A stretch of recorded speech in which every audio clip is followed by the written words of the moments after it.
one thing that's important to note is that learning to use Illustrator also sets them up for industry certification.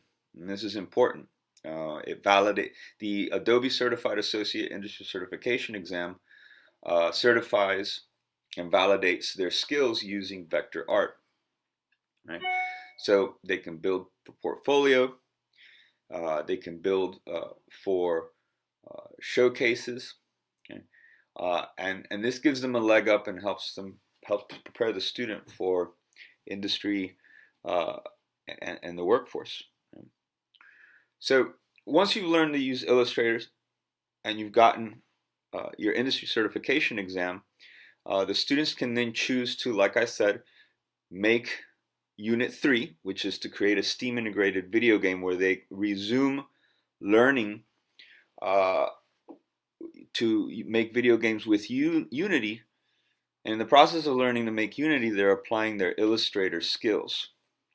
The other option is for them to create content for Scholastic Esports website. And you can see here the result of that. This website is our website. It's an example of the student work.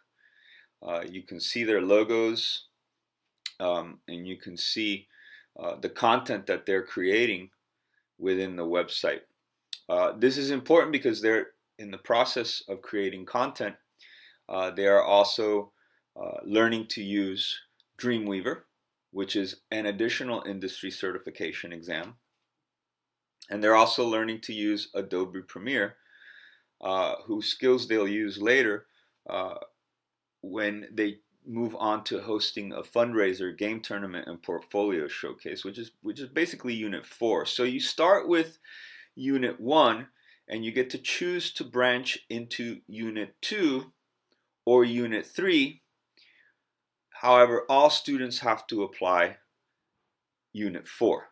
So you're either going from Unit 1, learning to use Illustrator, and then moving to creating content for social media and websites, as you see here. Or you're moving to Unit 3, which is to produce a STEAM integrated video game, as you saw in the previous clips. The example that I showed you was a platformer video game. Now the students can also do a top-down RPG. It's really up to them and for them to move in the direction that they want to move in. But the kids come out in the end prepared to put together and host a fundraiser, which is what you see here. This